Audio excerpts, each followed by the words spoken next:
बिस्मिल्लाहिर्रहमानिर्रहीम अस्सलाम वालेकुम। Welcome to my channel Mohammad Salman Kiyani. आज हम बात करेंगे एमेक्सोल कैप्सूल के बारे में, इसके बेनिफिट्स, इसके साइड इफ़ेक्ट वीडियो में डिटेल आपको बता दूंगा।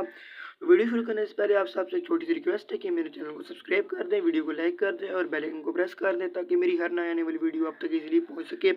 एमेक्सोल कैप्सूल जो है ठीक है, बहुत ही फ़ायदेमंद कैप्सूल है। ठीक है, अगर आपको गले में खराश है, गला ख़राब, आपको तो इस्तेमाल करवा सकते हैं। गले के इन्फेक्शन के लिए, नाक के मतलब ज़ुकाम हो जाए तो उसके लिए इस्तेमाल करवा सकते हैं, और स्पेशली अगर कान में कोई इन्फेक्शन हो जाए, दर्द के लिए आप इसको इस्तेमाल करवा सकते हैं। बहुत ही अच्छे कैप्सूल है। जहाँ तक इसकी प्राइस की बात की जाए, जो 500 मतलब एमजी के हैं, ठीक है, 10 कैप्सूल वो 250 रुपये के हैं, और जो तो 250 एमजी के 10 कैप्सूल हैं वो 100 रुपये के हैं। ठीक है, और मज़ीद इस तरह की मेडिसिन की इन्फॉर्मेशन वीडियो देखने के लिए मेरे चैनल विज़िट करें। किसी भी किस्म की मेडिसिन इन्फॉर्मेशन लेने के लिए मेरे चैनल आप विज़िट कर लें। ठीक है, उस पर हर किस्म की वीडियो आपको मिल जाएगी, और उम्मीद करता हूँ आपको मेरी वीडियो पसंद आई होगी। अगर पसंद आई है तो वीडियो को लाइक कर दें, चैनल को सब्सक्राइब कर दें और बेल आइकन को प्रेस कर दें।